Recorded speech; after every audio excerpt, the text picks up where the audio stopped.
आप देख रहे हैं प्राइम टीवी, सच साहस सरोकार।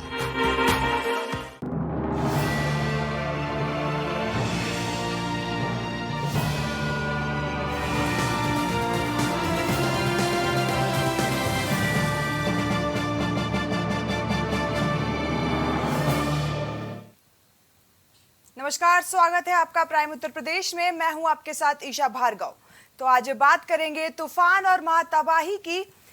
वही आपको बता दें, जो बिपरजॉय तूफान है वो लगातार बढ़ रहा है। आपको बता दें, प्रदेश में तेजी से जो बिपरजॉय तूफान है वो लगातार तेजी से बढ़ता हुआ नजर आ रहा है। वहीं अब कुछ ही समय में जो गुजरात के तट है उससे जो तूफान है वो टकरा सकता है। प्रदेश में तेजी से जो ये तूफान है वो बढ़ता हुआ नजर आ रहा है। आपको बता दें, मौसम विभाग के अनुसार यूपी के मौसम में अगले 24 घंटे में तेजी से बदलाव होने वाला है। इस संबंध में मौसम विभाग ने पूरे प्रदेश में आंधी पानी का अलर्ट जारी किया है। प्रदेश में दिन और रात के मौसम में लगातार गर्मी बढ़ रही है। तो वहीं राजधानी में रात के मौसम में सामान्य से 3.5 डिग्री सेल्सियस की बढ़त दर्ज की गई है। तो वहीं दिन का तापमान 2.5 डिग्री सेल्सियस अधिक रहा। इसके साथ ही बिपरजॉय तूफान का भी असर अब प्रदेश भर में दिख रहा है। वहीं अरब सागर में उठा शक्तिशाली चक्रवात का कानपुर मंडल में विपरीत असर देखने को मिल रहा है। वहीं सुबह से उत्तर पश्चिमी दिशाओं से 12 किलोमीटर प्रति घंटे की रफ्तार से चली तेज हवाओं से कुछ राहत मिली थी, लेकिन दोपहर होते होते तापमान 42 डिग्री पार कर गया। मौसम वैज्ञानिक का कहना है कि शाम के समय गर्म हवा चलने से शहरवासियों को गर्मी का एहसास होता रहेगा। ये 2 ट्रैक उसके निर्धारित हो रहे हैं। यदि ट्रैक उसका मध्य प्रदेश तरफ थोड़ा भी कर्व होता है तो निश्चित रूप से उसका थोड़ा असर उत्तर प्रदेश पर भी पड़ सकता है। तो 18-19 तारीख के बाद थोड़ी तेज हवाएं और बारिश की भी संभावना दिख रही है।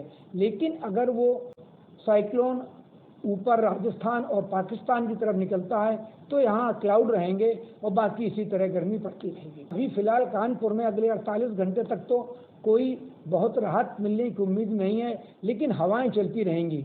लेकिन ये हवाएं दिन में गर्म रहेंगी।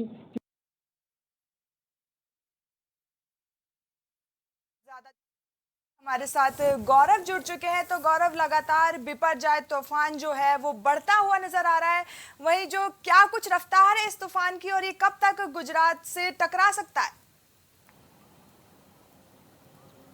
देखिए ईशा, सबसे महत्वपूर्ण बात है कि चक्रवात तूफान हमेशा आते रहते हैं और हर साल उम्मीद रहती है कि चक्रवाती तूफान आते हैं, पर कितनी तेजी से आता है, कितनी गति से आता है, ये नुकसानदेह तब होता है।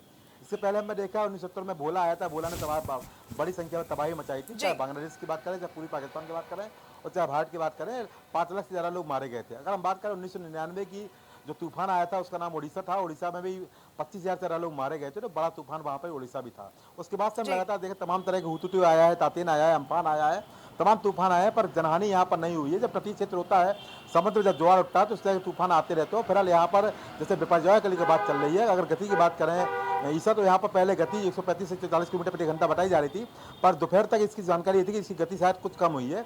पर जानकारी मुताबिक फिर गति यहाँ बढ़ गई है और कहा जा रहा है कि अगले 2 से 3 घंटे में ये तटीय इलाकों से टकरा सकता है। और आने वाले समय में क्या इसका प्रभाव पड़ेगा वो तो तूफान की गति पर निर्भर करेगा, क्योंकि जब कोई तूफान आता है तो तटीय इलाकों में जनहानि तो होती है और साथ साथ यहाँ पर आर्थिक हानि भी होती है।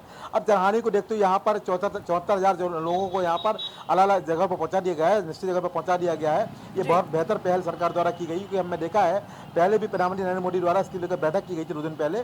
उसके लेकर तमाम चीज़ें बताई गई थी। SDRF, NDRF और स्थानीय पुलिस और लोकल जो वहाँ के जो NGO हैं या जो लोग वहाँ के दल हैं, उनको सबको सूचित कर दिया गया था। वो लगातार वहाँ से तटीय इलाकों से मछुआरों को और अन्य जो इलाके में जो लोग रहते हैं उनको हटाने का काम किया जा रहा था और मछुआरों को ताकीद कर दिया गया था कि कोई भी समंदर में ना जाए। इस समय स्थिति खराब है, तो यहाँ पर 2 से 3 घंटे में टकरा सकता है। तूफान आया था, उसके बाद अब ये बिपरजॉय तूफान आया, तो क्या कुछ असर पड़ सकता है इस तूफान का यूपी में? देखिए, असर की अगर हम बात करें तटीय इलाकों से टकराएगा, पर सबसे महत्वपूर्ण बात यह है कि अगर ये दिशाएं, इसका जो तूफान का रुख है, अगर वो पूर्वी पाकिस्तान की तरफ जाता है, तो शायद यहाँ पर जो नुकसान है वो कम हो सकता है। यहाँ पर हो सकता है कि जो दिक्कतें हों वो यहाँ पर कम होगी, पर अगर ये भारत की तरफ रुख रखेगा तो दिक्कतें होगी। खासतौर से तटीय इलाकों में, सौराष्ट्र की बात करें, कच्छ की बात करें, भुज की बात करें, तो वहाँ पर हमेशा से दिक्कत आती है, क्योंकि तूफान का जो प्राथमिक केंद्र वहीं से है। और निश्चित रूप से जब कोई तूफान आता है, हवाएं चलती हैं, तो मानसून पर असर पड़ता है। क्योंकि अगर हम बात करें मानसून की हिस्सा, तो मानसून यहाँ पर कहा गया था कि केरल में मानसून 3 तारीख तक आ जाएगा, पर केरल में मानसून 3 तारीख तक नहीं आया था। उसके बाद से कहा जा रहा था ये मानसून 10 तारीख तक केरल में आएगा, और 10 तारीख के बाद अगर केरल में आता है तो इसका उम्मीद की जा सकती है कि मध्य प्रदेश, उत्तर प्रदेश समेत पूरे उत्तर भारत में ये मानसून 18 से 19 तारीख के बीच में आ सकता है। पर अगर तूफान यहाँ पर बढ़ता है, तूफान से माध्यम से हवाएं बढ़ती हैं, तो यहाँ पर मानसून पहले आने की उम्मीद जरूर रहती है। क्योंकि अब गुजरात की बात करें तो मध्य प्रदेश जुड़ा हुआ है, और मध्य प्रदेश से उत्तर प्रदेश जुड़ा हुआ है, तो अगर मध्य प्रदेश में कोई हलचलें देखने को मिलेगी तो निश्चित रूप से यहाँ पर हलचलें हमको कानपुर में और जो मध्य उत्तर प्रदेश है वहाँ भी देखने मिल सकती हैं। अब आने वाले समय में तूफान का क्या व्यापक प्रभाव रहेगा, हवाएं तेज चलेंगी, पानी गिरेगा, आंधी चलेगी, ये तो स्पष्ट है। क्योंकि जब भी कोई तूफान आता है तो उसका व्यापक प्रभाव पड़ता है, और यहाँ पर व्यापक प्रभाव कितना पड़ेगा, आंधी तूफान कहाँ चलेगा, और क्या मानसून जो बताया जा रहा है कि 18-19 तारीख को आने की उम्मीद है वो पहले आ जाएगा, तमाम तरह की संभावना जताई जा रही है। फिलहाल यहाँ पर तूफान की गति पर बहुत कुछ निर्भर करेगा, और तूफान का रुख भारत की तरफ रहता है तब यहाँ मौसम में बदलाव नजर आएगा। अगर पूर्वी पाकिस्तान की तरफ रहता है तो वहाँ पर बदलाव की उम्मीद यूपी में क्या लोगों को गर्मी से राहत मिल सकती है? देखिए, अगर ईसा बात करें गर्मी से राहत, तो यहाँ उत्तर प्रदेश बहुत जरूरी है। हम लगातार देख रहे हैं तापमान लगातार 43-44 डिग्री सेल्सियस जा रहा है, जो बहुत बड़ा तापमान है, और निश्चित रूप से इसके लोगों को प्रभाव भी दिख रहा है। लोग परेशान हैं गर्मी से। और अगर हम बात करें तो ये गर्मी है, ये पिछले 30 साल में सबसे ज़्यादा गर्मी यहाँ पर पड़ रही है, और निश्चित रूप से यहाँ पर जनता है वो परेशान है। तो निश्चित रूप से यहाँ पर देखने वाली बात होगी कि अगर तूफान आता है, और अगर वास्तव में तटीय इलाकों से होता हुआ हवाएं तेज चलती हैं, तो मानसून की उम्मीद हमको जल्दी जता सकते हैं। जो मानसून हमको 19 से 21 तारीख के बीच कहा जा रहा है, तो उम्मीद रह सकती है तूफान के कारण मानसून 16 से 17 तारीख को भी यहाँ उत्तर प्रदेश में आ सकता है, और झमाझम बारिश देखने को मिल सकती है। जी बिल्कुल, इस खबर पर जुड़ने के लिए धन्यवाद गौरव।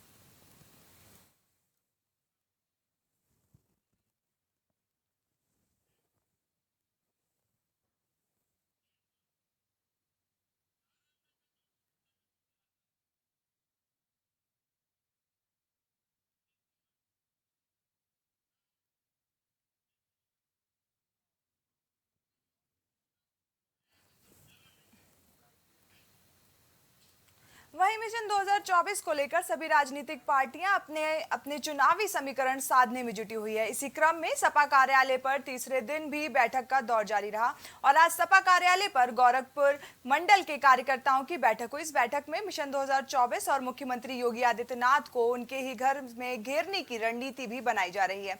ऐसे में सपा का मिशन 2024 की रणनीति पर सपा प्रवक्ता जितेंद्र सिंह ने प्राइम टीवी से कुछ खास बातचीत की। देखिए रिपोर्ट। समाजवादी पार्टी के कार्यालय पर लगातार ताबड़तोड़ बैठकें जारी हैं। बैठकों का आज तीसरा दिन है। लोकसभा चुनाव की तैयारियां हो रही हैं। गोरखपुर मंडल के कार्यकर्ता पदाधिकारी इस बैठक में मौजूद हैं, और इस मुद्दे पर हमारे साथ बातचीत करने के लिए समाजवादी पार्टी के प्रवक्ता नितेंद्र सिंह जी हैं। सर, बैठक लगातार जारी है, लोकसभा में 80 सीटों जीतने का प्रण आप लेके चल रहे हैं, क्या कुछ पूरी रणनीति 80 सीटों के लिए? देखिए, रणनीति तो खुलासा करने का विषय नहीं होता है, लेकिन ये है कि हम लोग मंडल वाइज लगातार पार्टी में माननीय राष्ट्रीय अध्यक्ष जी मीटिंगें ले रहे हैं, और जो हम लोगों ने बूथ कमेटियों के लिए लोकसभा वाइज प्रभारी बनाए थे उनकी समीक्षाएं हो रही हैं कि हम लोगों की बूथ कमेटियां तैयार हैं, जिले के संगठन तैयार हैं, विधानसभा और ब्लॉक और वार्ड स्तर तक के सारे संगठन हमारे कंप्लीट हो चुके हैं।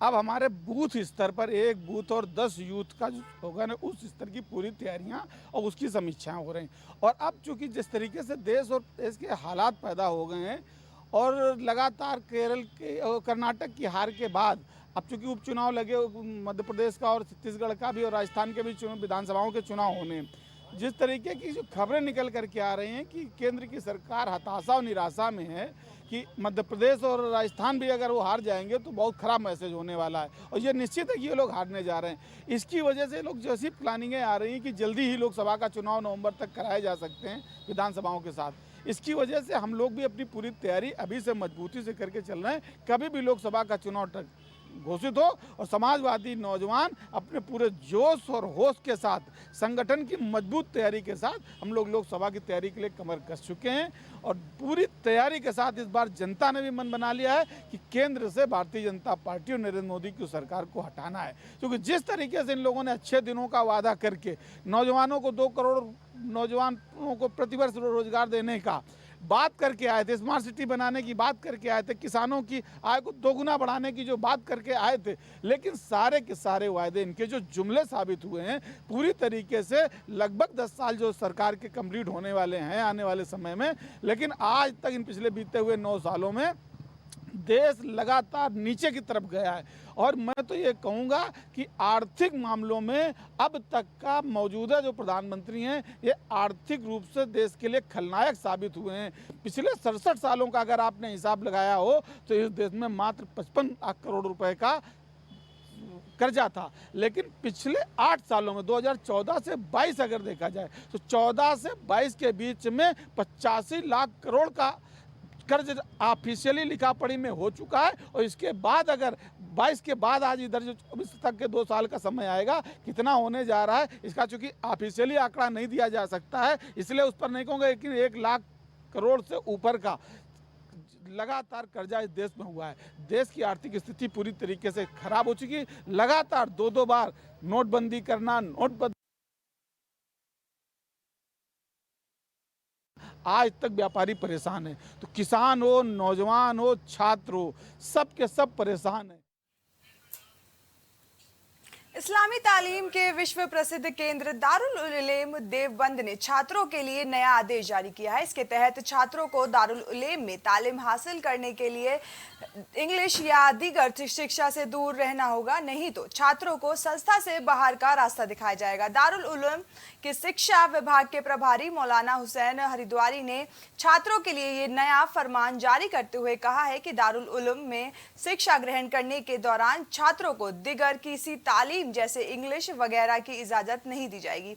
यदि कोई छात्र इसमें लिप्त पाया जाता है तो ऐसे छात्र का निष्कासन कर दिया जाएगा। ये आदेश उन छात्रों के लिए बड़ा झटका है जो दारुल उलूम में दीनी शिक्षा लेने के साथ ही निजी तौर पर इंग्लिश स्पीकिंग कोर्स या फिर अन्य आधुनिक शिक्षा से संबंधित विषयों की पढ़ाई में रुचि रखते हैं। हम तो खुद दारुल उलूम में हमारे यहाँ अंग्रेज़ी का शोबा है, जो तलबा फारिग हो जाते हैं हम उनको उसके अंदर दाखिल करते हैं। कंप्यूटर का शोबा है, ज़ाहिर है कि कंप्यूटर भी आम तरीके पर अंग्रेज़ी ही में चलता है। हमें इससे हमारा जो कोर्स है, निसाब तालीम है, जो किताबें हैं वो हमें इसकी इजाज़त नहीं देती कि हम उनके साथ किसी दूसरी चीज़ को पढ़ें। इसलिए कि हम 6 घंटे पढ़ाते हैं, जो हमने पढ़ाया है अगर उसको तालिब इल्म मगरिब के बाद या और इशा के बाद नहीं देखेगा तो वो कामयाब नहीं हो सकता है। इसलिए हमने ये कहा कि आप पढ़ने के बाद चाहे इंजीनियर बने, डॉक्टर बने और एडवोकेट बने, जो आपका जी चाहे बने, लेकिन हमारे यहाँ पढ़ते हुए आप जो हम पढ़ाते हैं उसकी तरफ तवज्जो न दें।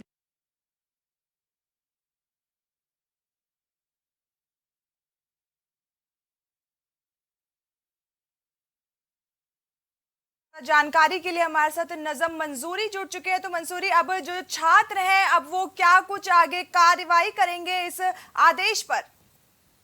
देखिए, जो देवबंद दारुल उलूम के छात्र हैं वो इस चीज को सोचने पे मजबूर हो गए हैं, आखिर ये मौलाना अरशद मदनी ने क्या कह दिया। यानी कि बच्चे जो स्कूल मदरसे के अंदर पढ़ते हैं उसके बाद जब उनकी छुट्टी हो जाती है वो चाहते हैं कि बाहर किसी भी कोचिंग सेंटर पे इंग्लिश सीखना चाहें, इंग्लिश पढ़ना चाहते हैं, लेकिन देवबंद दारुल उलूम का जो फतवा जारी हुआ है, जो फरमान जारी हुआ है, उससे बच्चे सोचने को मजबूर हो गए, आखिर जाए तो जाए कहाँ जाए।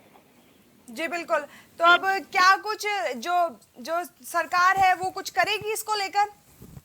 देखिए, सरकार की तरफ से भी कोई प्रतिक्रिया नहीं आई है जी, क्योंकि देवबंद दारुल उलूम के अंदर जो मदरसे के अंदर छात्र पढ़ते हैं वो मदरसे में तो पढ़े, लेकिन कोई भी छात्र बाहर किसी भी कोचिंग सेंटर से इंग्लिश नहीं पढ़ पाएगा, ना इंग्लिश का कोचिंग भी ले पाएगा। इसके लिए देवबंद दारुल उलूम के जो मौलाना अरशद मदनी है, जो राष्ट्रीय अध्यक्ष जमीयतुल उलमा के अध्यक्ष हैं, उन्होंने ये फतवा भी जारी किया है, वो आदेश जारी किया है। सॉरी पटना ने आदेश जारी किया है। जी, तो नजम जी, लगातार योगी सरकार की तरफ से ये कहा जा रहा है कि जो मदरसे के बच्चे हैं उन्हें हाईटेक सुविधा दी जाएगी। वहीं अब इसी बीच ये आदेश आया है कि जहां अंग्रेजी पढ़ने पर रोक लगा दी गई है। जी जी बिल्कुल, ये अंग्रेजी पढ़ने पर जो रोक लगाई वो बाहर कोचिंग सेंटर जो होते हैं उन पे रोक लगाई है।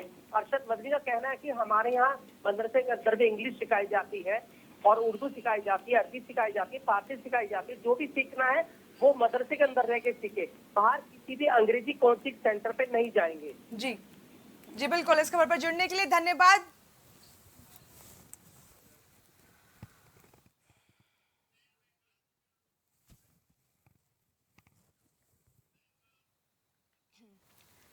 वहीं हमीरपुर में एसपी ने अंतर्राष्ट्रीय गिरोह का खुलासा करते हुए बैंक एटीएम से फ्रॉड कर पैसे निकालने वालों को गिरफ्तार कर लिया है। पुलिस ने 4 अभियुक्तों को गिरफ्तार किया है और 2 अभी लोग फरार हैं। ये लोग किराए पर एटीएम लेकर एटीएम मशीन से छेड़छाड़ करते थे, कस्टमर केयर से बात करके फर्जी ट्रांजैक्शन करवा लेते थे। गिरफ्तार आरोपियों ने उत्तराखंड, महाराष्ट्र, दिल्ली, असम, बेंगलोर सहित कई राज्यों में फ्रॉड किया है। वहीं आरोपियों के पास से 22,000 नगद, 2 बाइक एटीएम बरामद की गई है। जनपद हमीरपुर की जो सर्विलांस टीम है, एसओजी टीम और थाना कुरारा के द्वारा एक बड़ी कार्रवाई की गई है, जिसमें एक गैंग पकड़ा गया है जो कि एटीएम मशीन के साथ छेड़छाड़ करता था पैसे ड्रॉ करते में। और इसी से ये लोग फर्जी तरीके से कॉल सेंटर्स पे कॉल करते थे कि हमारा पैसा नहीं निकला है और अपनी शिकायत दर्ज कराते थे, जिसमें उनकी शिकायत का संज्ञान लेते हुए बैंक्स के द्वारा पैसा रिफंड किया जाता था।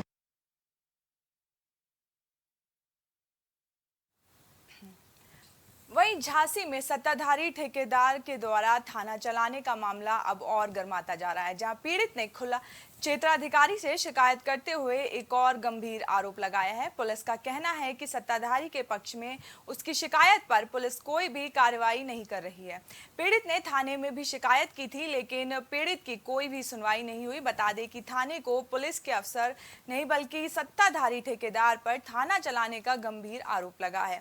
वहीं पीड़ित राजेश ने पुलिस क्षेत्राधिकारी को लिखित शिकायत पत्र देते हुए कहा है कि सत्ताधारी के पक्ष में मेरी शिकायत पर कोई भी कार्रवाई नहीं की जा रही, जिसको लेकर पुलिस के उच्च अधिकारियों ने न्याय की गुहार लगाई है। कि 12 तारीख की रात में करीब 11:30 बजे के टाइम में एक शादी समारोह में सम्मिलित होने के लिए समथर गया था। वहाँ पे एक बोलेरो वाले ने किसी बाइक सवार में टक्कर मार दी, तो बोलेरो वाले के साथ जितनी बाराती आई थी बैठी सबको उसमें थाने बंद कर दिया गया अंदर। इसके बाद जब उसमें मेरे रिश्तेदार थे तो उन्होंने मुझे कॉल की, मैं भी उस शादी में था।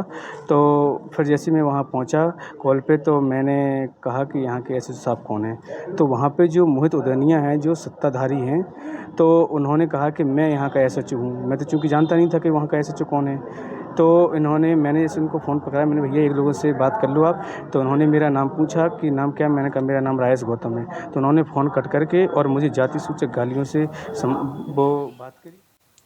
वहीं सुल्तानपुर में सुबह हो या शाम प्रतिदिन बिजली कटौती हो रही है। ये कटौती उस समय होती है जब घरेलू कामकाज निपटाने की प्रक्रिया चल रही होती है। इसके लिए कोई निर्धारित समय नहीं है। इसके चलते लोगों का निर्धारित शेड्यूल खराब हो जाता है। इससे उन्हें दिक्कतें झेलनी पड़ रही हैं। ग्रामीणों का कहना है कि बिजली निर्धारित तो यहाँ 18 से 20 घंटे की है, मगर कभी भी इतने घंटे बिजली नहीं मिलती। 24 घंटे में मुश्किल से 9 या 10 घंटे ही बिजली मिलने से गांव हो या फिर शहर लोग परेशान हैं। इसका समस्या का जो है कभी कोई मतलब ही नहीं निकला। जो है 10 मिनट लाइट आ रही है, 2 घंटा कट जा रही है। ठीक है ना। बच्चे इतना ज़्यादा परेशान है कि और चेचक का माहौल चल रहा है, उससे ज़्यादा बच्चे और ज़्यादा परेशान है। बीमारी उससे बढ़ जा रही है, लोग चक्कर खा खा के गिर जा रहे हैं। लाइट की कोई दिक्कत ही नहीं दूर हो पा रही है। जो है लोग परेशान हैं, आने जाने वाले लोग को दिक्कत हो रही है। जो है इस पर सरकार कोई एक्शन ही नहीं ले रही है। वर्तमान में जैसे कि आप जानते हैं कि हमारे टेम्परेचर में बेतहाशा बढ़ोतरी हो गई है, जिसके कारण ज़िले की डिमांड 20% से ऊपर बढ़ गई है। जिसके कारण क्या कहते हैं जगह जगह हमारे क्या कहते हैं ट्रांसफार्मर कुछ फूकने की और तार जलने की क्या कहते हैं आ रही है, जिसकी वजह से थोड़ा बहुत हमारा व्यवधान उत्पन्न हो रहा है। लाइट की भैया बहुत ख़राब समस्या है। इतनी ज़्यादा मतलब कि लाइट सारा दिन रहती नहीं है, रात भर भी नहीं रहती है। और हम लोग इतना गर्मी से परेशान, छोटे छोटे बच्चे, हम लोग के यहाँ पानी नहीं है, लाइट नहीं है, इतना हम लोग परेशान हो चुके हैं लाइट से कि क्या। वहीं आगरा में मामूली विवाद में खूनी संघर्ष देखने को मिला, जहां गाली गलौज के बाद दो पक्षों में जमकर पथराव हुआ। पथराव में एक व्यक्ति गंभीर रूप से चोटिल हो गया है, जिसके इलाज के दौरान मौत हो गई। वहीं मौके पर पहुंची स्थानीय पुलिस मामले की जांच में जुट गई है। साथ ही घटनास्थल पर विधायक जी एस धर्मेश ने पहुंचकर पीड़ित पक्ष को कार्रवाई का आश्वासन दिया है। थाना ताजगंज क्षेत्र के गुम्मद की ये पूरी घटना बताई जा रही है। जो ताजगंज गुम्मद में जो घटना हुई है, बहुत ही दुखद घटना है। एक 40-45 साल के उसके बच्चे भी हैं, छोटे छोटे। किसी मामूली सी बात को लेकर के ये आवेश में ये घटना हुई है, काफ़ी दुखद है। जो जिनकी मृत्यु हुई है वो मेरे चाचा हैं। उनका लड़का छत पर टहल रहा था, तो और जो सामने वाली पार्टी है वो अपने छत पर बैठ के शराब पी रही थी, तो उसने मेरे भाई से, चाचा के लड़के से गाली गलौज करी है बुरी। उसने भी थोड़ा बहुत कुछ बोला है। इसने बोला तो ये सब लोग नीचे उतर के आके उन पे हमला कर दिया। उसके पिताजी पे जो बाहर बैठे हुए थे, अब प्लांट चला रहे थे, कोई नहीं था उनके साथ में। उनको लाठी डंडों से और पीछे से ईंट वगैरह मारी है। वही अगली खबर संभल से है, जहां के थाना राजपुरा क्षेत्र के गांव हसनगंज में बच्चों के विवाद को लेकर दो पक्षों में खूनी संघर्ष देखने को मिला, जिससे परिजनों में कोहराम मच गया। बताया जा रहा है कि खूनी संघर्ष में दोनों पक्षों में दो महिलाओं सहित कई लोग घायल हुए हैं। वहीं सूचना पर पहुंची पुलिस ने घायलों को इलाज के लिए अस्पताल में भर्ती करा दिया गया है, जहाँ इलाज के दौरान एक युवक की मौत हो गई है। फिलहाल पुलिस मामले की जाँच में जुट गई है। अच्छा पप्पू, ये बताइए, घटना हुई है मेरुआ हसनगंज में, क्या मामला है, कैसे घटना हुई है? नहीं सर, मामला तो वैसे कोई ज़्यादा खास नहीं था, लेकिन बच्चों के ऊपर आज से 3-4 दिन पहले कहीं मारपीट हो गई थी। नेपाल के लड़के ने, और ये दियाराम का बेटा है करीब 10-11 साल का, कहीं घास वास खोद रहा था तो कहा सुनी हो गई थी। उसके विषय में सर थोड़ा सी नाराज़गी आपस में चल रही थी, लेकिन एक दूसरे की ऐसी कोई बड़ी नाराज़गी नहीं थी जिससे कोई जो इतनी गहनता से जो मामला हुआ है, तो इस तरीके से नहीं होना चाहिए।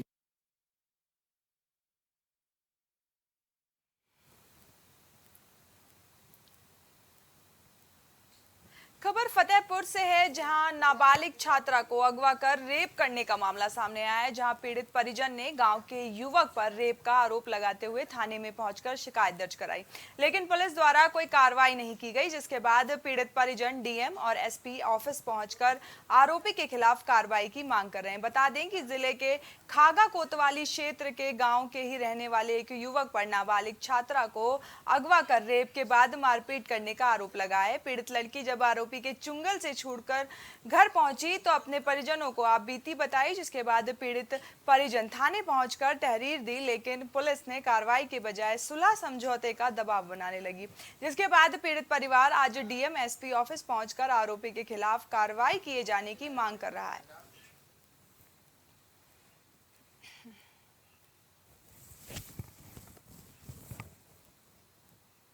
वहीं जिले के बैनीगंज कोतवाली इलाके में एक भीषण सड़क हादसा हो गया, जिसमें उन्नाव में तैनात प्रभारी निरीक्षक की मौत हो गई, जबकि उनका चालक घायल हो गया। हादसा सीतापुर रोड पर हुआ है, जहां एक तेज रफ्तार डीसीएम ने उनकी कार को सामने से टक्कर मार दी। बताया जा रहा है कि वह चालक के साथ नैमिषारण्य जा रहा था। सीतापुर रोड पर बैनीगंज कोतवाली क्षेत्र में बदहा के सामने सीतापुर की तरफ से आ रही आम से लदी एक तेज रफ्तार डीसीएम ने कार में टक्कर मार दी। टक्कर इतनी तेज थी कि कार के परखच्चे उड़ गए। कार सवार दोनों लोग हादसे में गंभीर रूप से घायल हो गए हैं। हादसा हुआ है बेनीगंज में, क्या हादसा है और कौन है ये? आज सुबह बेनीगंज क्षेत्र में एक एक्सीडेंट हुआ था। जांच के दौरान पता चला इंस्पेक्टर राघवेंद्र सिंह गंगा घाट उन्नाव के हैं, वहाँ के पुलिस को सूचना दे दिया गया था। बेनीगंज पुलिस तत्काल मौके पर पहुँच के उनको इलाज के लिए सीएससी कोथावा भेज दिया गया। उनकी हालत गंभीर थी, इसलिए उनको लखनऊ ट्रॉमा सेंटर रेफर कर दिया गया है।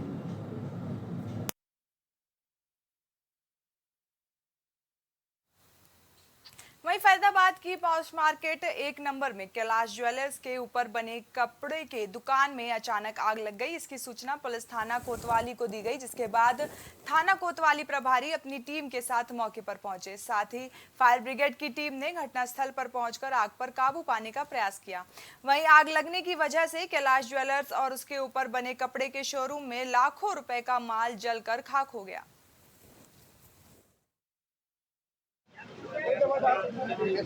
सर, क्या सूचना मिली थी? भाई आग लगने की सूचना मिली, मार्केट में आग लगी है, पुलिस मौके पर पहुंच चुकी है और फायर ब्रिगेड को भी समय पे बुला लिया है।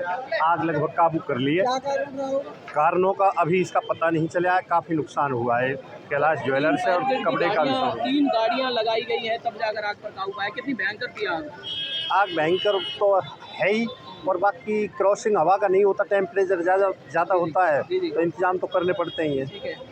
काबू पा लिया। अभी इसके कारण का पता नहीं चल सका। किस चीज़ की दुकान के ऊपर कुछ पता चला? ये कपड़े का शोरूम है।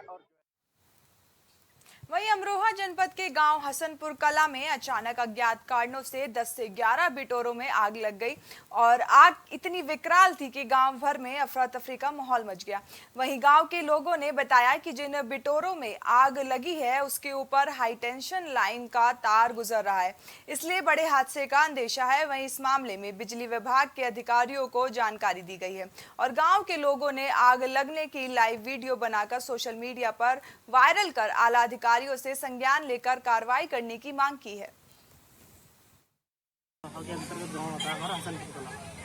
ये अज्ञात कारणों से यहाँ पे आग लगी हुई है, भीषण आग है काफी। ये जानकारी अभी है नहीं किस तरह से लगी है, लेकिन इससे 10 से 11 बिटोरों के बीच में ये आग लगी हुई है। और ऊपर 37 लाइन है भैया। इस लाइन के देखते हुए फोन कर दिया गया है, लेकिन अभी तक कोई कार्रवाई नहीं हो रही है। आधा घंटे ज्यादा हो गया। वहीं मुरादाबाद में प्लाईवुड फैक्ट्री में भीषण आग लग गई, जिसके बाद फायर ब्रिगेड ने कड़ी मशक्कत के बाद आग पर काबू पाया। पूरा मामला सिविल लाइन थाना क्षेत्र के कांट रोड स्थित प्लाईवुड फैक्ट्री का बताया जा रहा है। इस मामले में जब सीएफओ शिवम चौधरी से बताया कि कांट रोड पर प्लाईवुड फैक्ट्री में आग लगने की सूचना मिली है तो वहां बड़ी मात्रा में ज्वलनशील पदार्थ था, जिसने आग लगने पर विकराल रूप ले लिया। सर, काट रोड पर विहान बोर्ड्स प्राइवेट लिमिटेड में आग लगी थी, किस कारण आग लगी? ये आज सुबह 5:30 बजे हमें फायर स्टेशन हैलट रोड पर सूचना प्राप्त हुई कि विहान बोर्ड्स प्राइवेट लिमिटेड, जो कि एक प्लाईवुड मैन्युफैक्चरिंग फैक्ट्री है, इसमें आग लगी है। क्योंकि ये प्लाईवुड फैक्ट्री है और फैक्ट्री में हमें जानकारी है कि बहुत सारा ज्वलनशील पदार्थ रहता है और अगर आग लगती है तो विकराल रूप जल्दी जान कर लेती है। तो हमारे द्वारा जो है गंभीरता से लेते हुए तुरंत फायर स्टेशन हैलट रोड से और मेला ड्यूटी गए हुए फायर टेंडर से और कांट रोड से, कांट फायर स्टेशन से, तीनों जगह से एक फायर टेंडर को तुरंत घटनास्थल के रवाना किया। घटनास्थल पर पहुंचकर देखा गया कि आग विकराल रूप धारण कर चुकी थी। खबर सुल्तानपुर से, जहां के खेराबाद मोहल्ले में स्थित ट्रांसफार्मर में शॉर्ट सर्किट की वजह से अचानक आग लग गई। आग लगने से विद्युत आपूर्ति बाधित हो गई, जिसकी सूचना विद्युत विभाग और अग्निशमन विभाग को दी गई। सूचना पर पहुंची अग्निशमन विभाग ने दमकल की मदद से आग पर काबू पाया। जिला के थाना कोतवाली नगर अंतर्गत प्रयागराज अयोध्या मार्ग पर ख्वाजा कॉम्प्लेक्स के सामने का ये पूरा मामला बताया जा रहा है।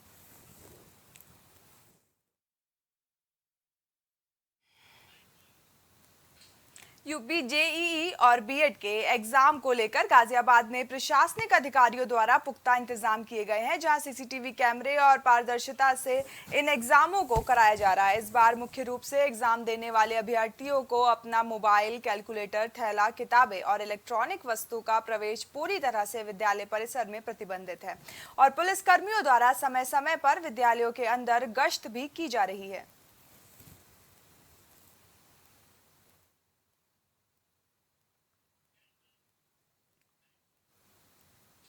दिल्ली में होने जा रही 31वीं राष्ट्रीय कराटे चैंपियनशिप में प्रयागराज के 25 खिलाड़ियों का चयन हुआ है। इस 3 दिवसीय प्रतियोगिता में भारत के कई राज्यों के प्रतिभागी भाग लेंगे।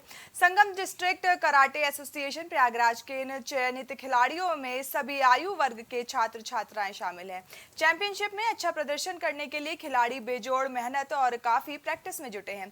खिलाड़ियों में पदक जीतने को लेकर गजब का उत्साह देखने को मिल रहा है। वहीं कोच स्मृति शुंगलू का कहना है कि बच्चे बहुत उत्साहित हैं और दोबारा चैंपियनशिप जीतने के लिए काफी मेहनत कर रहे हैं।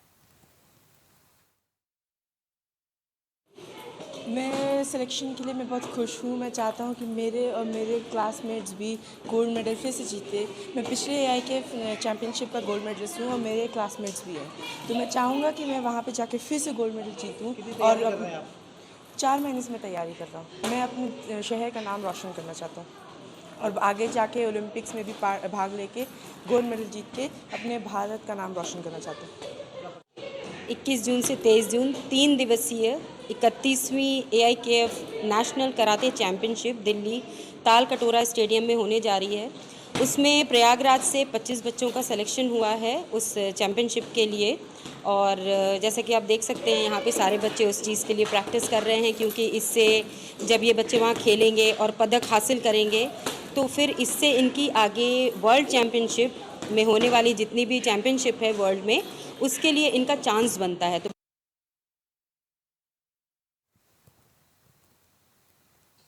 इन दिनों गर्मी अपनी चरम सीमा पर है। प्रयागराज में पारा 44 डिग्री के पार चला गया है, जिसकी वजह से सरकारी अस्पतालों में हीट स्ट्रोक के मरीजों की संख्या बढ़ गई है।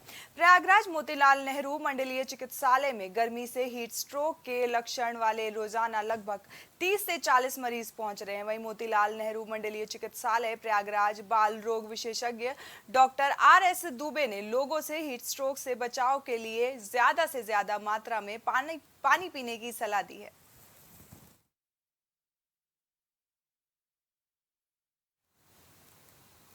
उत्तर प्रदेश की खबरों में फिलहाल के लिए बस इतना ही। देश और दुनिया की तमाम खबरों के लिए बने रहिए प्राइम टीवी के साथ। नमस्कार।